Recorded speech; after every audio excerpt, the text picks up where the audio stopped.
Hoje eu quero compartilhar sobre um tema que é um pouquinho complicado e que vem sendo um pouquinho olvidado por nós outros.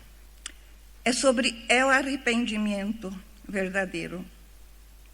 Há uns 3 domingos, mais ou menos, que Miguel ha predicado aqui sobre o paralítico, que seus amigos levavam em uma camilla e para que Jesus sanasse.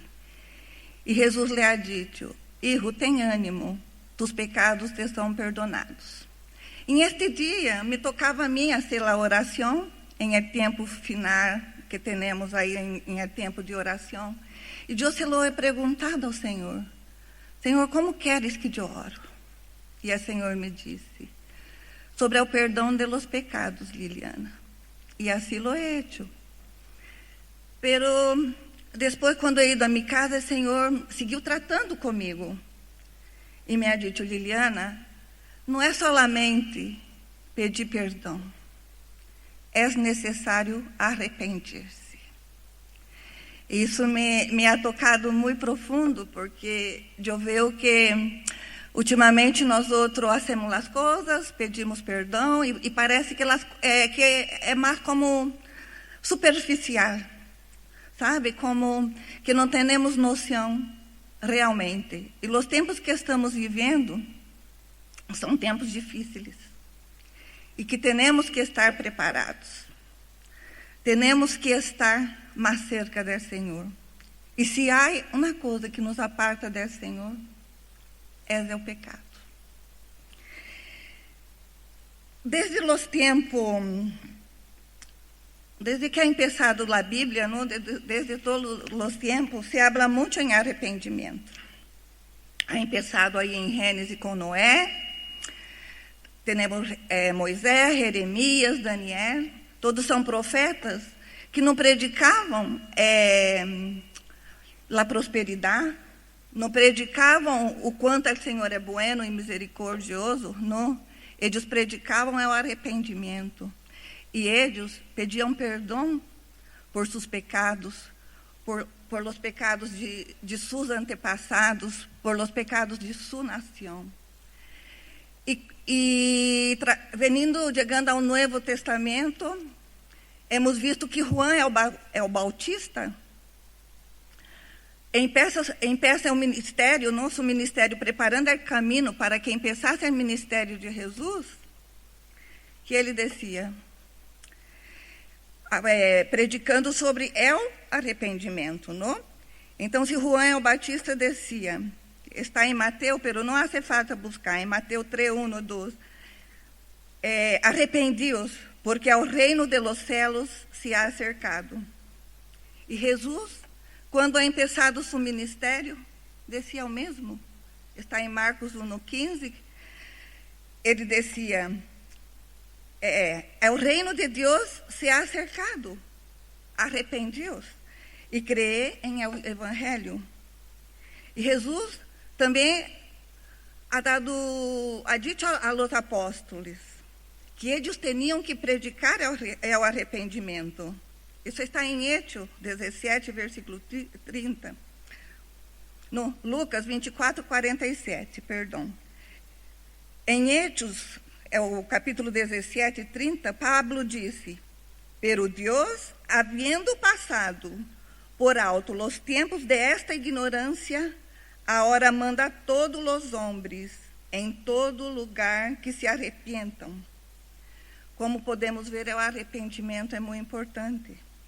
Martim Lutero, quando escreveu lá as 95 teses, sua primeira tese ha sido sobre o arrependimento. Lutero afirmava que o arrependimento estabelecido por Cristo, que os pecados seriam perdonados, implica um arrependimento espiritual interno, é decir, de dentro para fora. Em lugar que, como sempre se hace, ou está em la Igreja Católica, não? Você vai e se confessa ao sacerdote e já está. Não. O arrependimento é muito mais profundo do que isso. Amados, o arrependimento tem que ser um estado constante do crente. Devemos ter uma atitude diária de arrependimento. Por quê? Porque, amados, se não nos arrependirmos, vamos estar cometendo sempre os mesmos erros, uma e outra vez. E Jesus sempre dizia, quando perdonava os pecados, vá e não peque mais. É importante, o arrependimento por isso. Vá e não peque mais. Porque quando nos arrependemos, verdadeiramente não cometemos os mesmos erros. Vamos a ler em Jonás, se pode pôr aí, é o capítulo 1. Vou ler o capítulo 1 inteiro e ver aqui, o que podemos sacar de aqui para nossas vidas. Amém? Quem tem Bíblia ha encontrado? Aí já temos. Vindo palavra de Jeová a Jonás, hijo de Amitai, dizendo: levanta-te e vê a Nínive, aquela a grande cidade, e pregona contra ella, porque ha subido sua maldade delante de mim. E Jonás se levantou para huir da presença de Jeová. E descendeu a Jope, e hallou na nave que partia para Tarsis, e pagando sua passagem, entrou em ella para ir-se com eles a Tarsis, lejos de la presença de Jeová. Pero Jeová hizo levantar um grande viento em el mar, e hubo em el mar uma tempestade tão grande, que se pensou que se partiria a nave. E los marineiros tiveram medo, e cada um clamava a seu Deus, e echaram ao mar los enseres que havia em la nave, para descargá-la de ellos. Pero Jonás havia barrado ao interior de la nave, e se havia echado a dormir. E el patrão de la nave se lhe acercou e lhe dijo: que tienes, dormilão? Levanta-te e clama a tu Deus, quizás ele tendrá compaixão de nós outros e não pereceremos. E disseram cada um a seus companheiros: veni e echemos suerte, para que sepamos por causa de quem nos ha venido este mal. E echaram suerte, e la suerte caiu sobre Jonás. Então se lhe disseram eles: declara-nos agora, por que não ha venido este mal? Que ofício tienes, e de onde vienes? Qual és tu terra, e de que pueblo eres? E ele respondeu: sou hebreu, e temo a Jeová, Deus de los céus, que hizo el mar e la terra. E aqueles homens temeram sobremaneira e lhe disseram: por que ha hecho isto? Porque eles sabiam que huíam de la presença de Jeová, pois Jonás lo havia declarado. E lhe disseram: que haremos contigo, para que ao mar se nos aquete? Porque ao mar se iba embravecendo mais e mais. Ele respondeu: tomai-me e echar ao mar, e ao mar se os aquietará. Porque eu sei que por minha causa ha venido esta grande tempestade sobre vós outros. E aqueles homens trabalharam para se volver a nave à terra, mas não puderam, porque ao mar se iba embravecendo mais e mais contra eles. Então se clamaram a Jeová e disseram: te rogamos agora, Jeová, que não pereçamos nós outros por la vida deste homem, nem ponga sobre nós outros a sangue inocente, porque tu, Jeová, ha hecho como has querido. E tomaram a Jonás e lo echaram ao mar, e o mar se aquietou de seu furor. E temeram aqueles homens a Jeová com grande temor, e ofereceram sacrifício a Jeová e hicieron votos. Pero Jeová tinha preparado um grande pez para que tragasse a Jonás, e estuvo Jonás em el ventre do pez 3 dias e 3 noites. Irmãos, aqui podemos ver que o Senhor havia mandado Jonás a Nínive, pero Jonás havia desobedecido. Pero antes disso também há uma coisa que aprendo. Em em el final do versículo 2, aí do capítulo 1, disse: ¿por qué ha subido su maldad delante de mim? O Senhor disse: ¿por qué ha subido su maldad delante de mim? Que aprendo com isso? Que não é só a oração, não é só a alabança, não é só a adoração que sube hasta o Senhor. A maldade também sube hasta o Senhor. E então, volvendo, o Senhor lhe ha dito que a Jonás que fuera a Nínive e predicasse aquele pueblo que ele iba a destruir a cidade. Pero Jonás não lhe obedeceu. E se ha ido a Tarsis. E que passa com nossa desobediência? Em versículo 4, em versículo 4 disse: pero Jeová hizo levantar gran viento en el mar, e hubo en el mar uma tempestade tão grande que se pensou que se partiria a nave. Nossa desobediência tem consequências. Nossa maldade, nossos pecados têm consequências. E a consequência que podemos ver, que muitas vezes não nos toca somente a nós outros, pero sim ao nosso alrededor. Porque Jonás estava em barco, estava com muita gente, tinha marinheiros, teria montão de gente. E que ha passado? Em consequência de sua desobediência, ha venido grande vento e uma grande tempestade. E esse barco começou que parecia que se ia partir.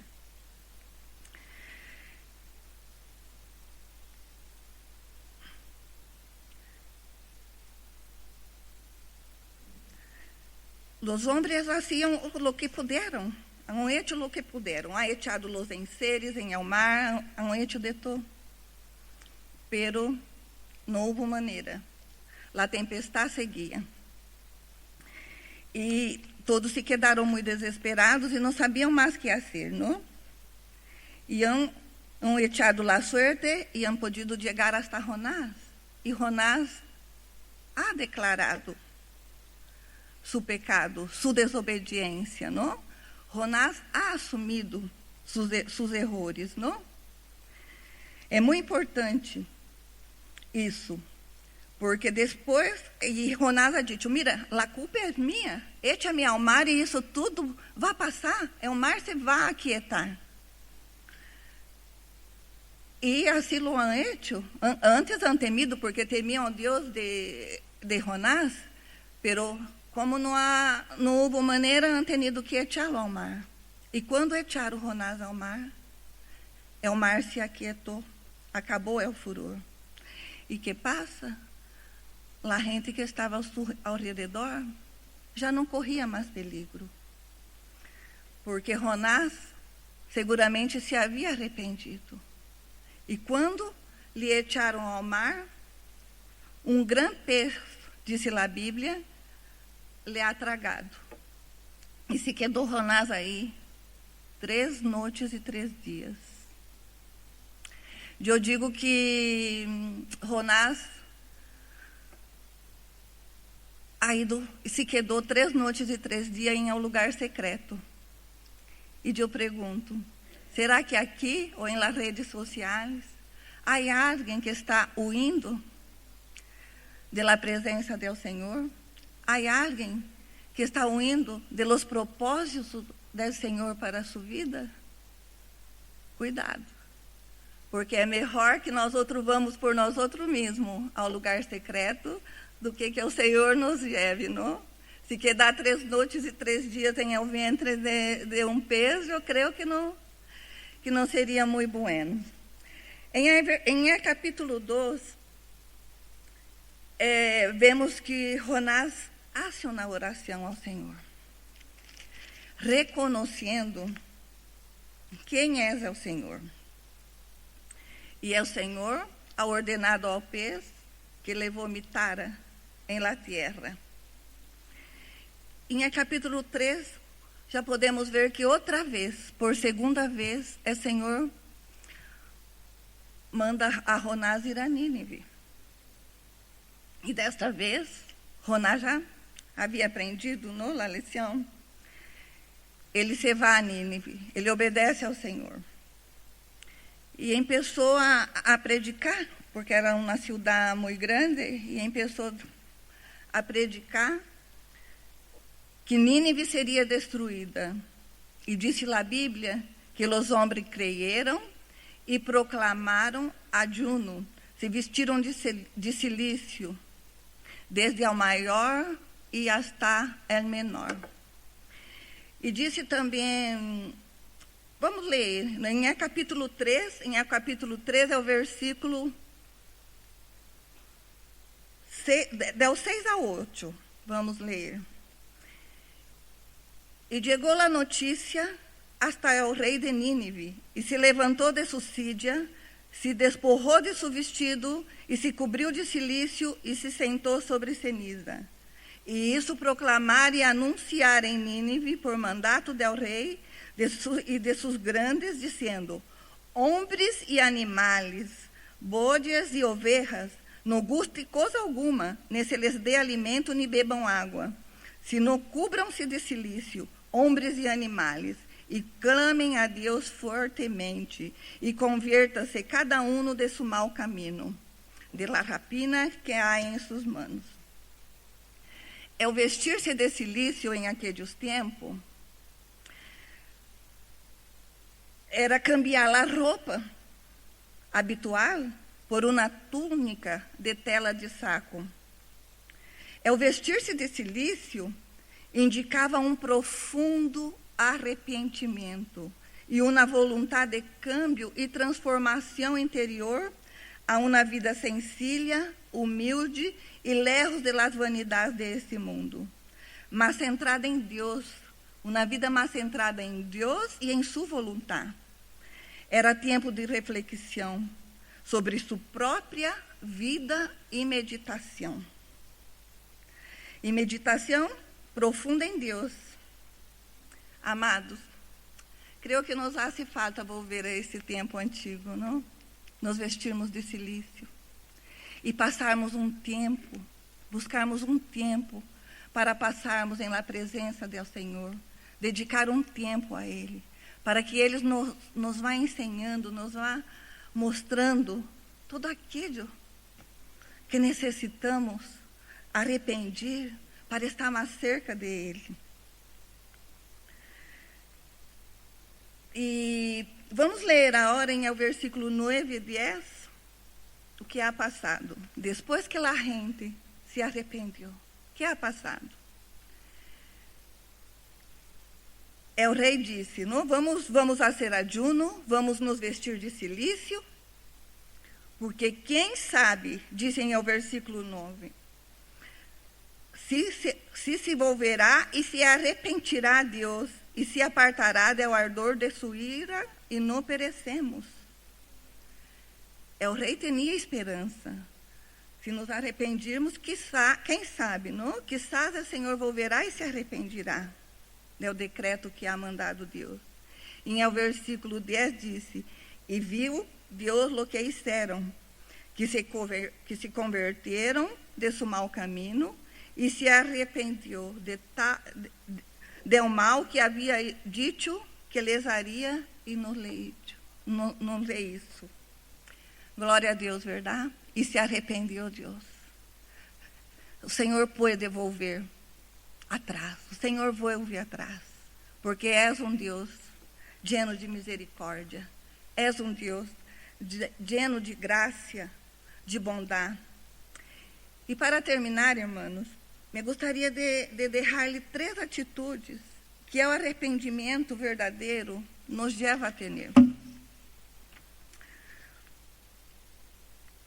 A primeira seria, assim como Jonás ha hecho, não? Reconhecer nossos pecados, ou seja, admitir, assumir aquilo que hacemos mal, aquilo que não hemos atuado bem. A segunda atitude. Devemos de ter um câmbio de mente, ou seja, um câmbio de pensamento. Aquilo que eu fazia, já não hago mais. Terceiro, tristeza pelos pecados cometidos. O arrependimento verdadeiro tem que nos trazer uma profunda tristeza. E eu muitas vezes penso que seria mais como vergonha, sabe? De haver atuado de tal maneira que não devia haver atuado. Esse seria o verdadeiro arrependimento. Ter gana de meter a cabeça barro na terra, como dizem, dito, traga-me terra, não? Estes são os sintomas, digamos assim, não? Do verdadeiro arrependimento.